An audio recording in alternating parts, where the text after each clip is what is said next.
Board మీద ఉన్నది చదువయ్యా అన్నది. ఎందుకమ్మా అంటే అయ్యా చదువయ్యా అన్నది. ఎందుకు చెప్పమ్మా అంటే సినిమా పోద్దంటారు.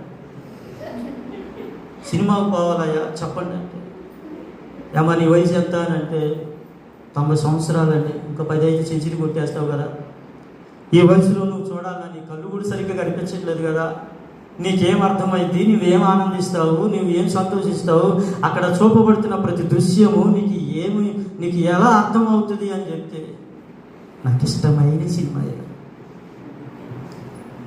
నాకు ఇష్టమైన అందులో వేసే హీరోయిన్, తనకి ఇష్టమైన హీరోయిన్ అంట, అభిమాని అంట.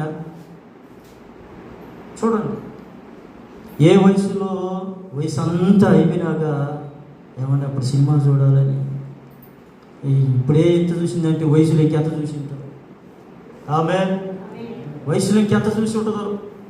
చాలామందికి అది చూడాలి, ఇది చూడాలి, అది తినాలి, ఇది తినాలని రకరకాల దేవుని బిడ్డలు యవన కాలం అంతా గడిపేసి, ఒకసారి ఇలాగనే పాస్టర్ గారు ఒక ప్రపంచ సౌందర్య పోటీలో అవార్డు పొందినటువంటి స్త్రీ దగ్గరికి వెళ్ళాడంట. ఒక పాస్టరమ్మ, నీకు సువార్త చెప్పాలని దేవుడు నన్ను ప్రేరేపిస్తున్నాడు, నీకు సువార్త చెప్పాలని ఎన్నో రోజులుగా అపాయింట్మెంట్ కోసం ఎదురు చూస్తూ ఉన్నాడు.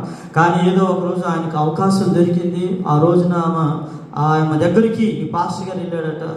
వెళితే ఎప్పుడుకో చాలాసేపటికి వచ్చి కూర్చున్న ఆయన దగ్గరికి చాలా విషయాలు సువార్త చెప్పాడట. అమ్మా, నువ్వు మనసు మార్చుకొని, నువ్వు వెళుతున్న మార్గము సరైనది కాదు, ఈ రోజున నీకు అందం ఉంది, సమస్త బలం ఉంది, నీకు డబ్బు ఉంది, అన్నీ ఉన్నాయి, కానీ ఈ జీవితం శాశ్వతం కాదు అని దేవుని మాటలు చాలా ఆయన ప్రేమను గురించి, శిలువ మరణమును గురించి చక్కగా బోధించినప్పుడు ఆమె మనసు మారింది. కానీ ఆమె చెప్పిన మాట ఏంటంటే, అయ్యా నేను మనసు మార్చుకున్నా, నాకు అర్థమైంది, యేసయ్య నిజమైన దేవుడని తెలుసుకున్నాను, ఆయన నా పాపముల కొరకు మరణించాడని నువ్వు చెప్పేదాన్ని బట్టి నాకు అర్థమైంది, కానీ ఇప్పుడు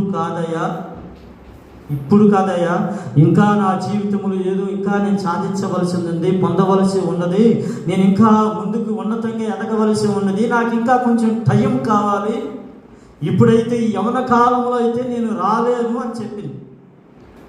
అప్పుడు ఆయనకు ఒక ఆలోచన వచ్చింది. ఒక టీ కప్పు తీసుకొని రండి నాకు అని చెప్పినప్పుడు ఆమె వేడివేడిగా టీ తెప్పించిందండి. ఆ పాస్టర్ గారు సగం తాగి, మీరు కూడా తాగండి అని చెప్పాడండి. స్తోత్రం.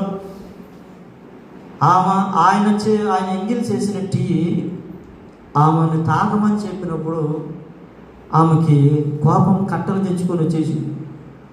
ఆ రౌద్రమై కోపంతో అసలు నేను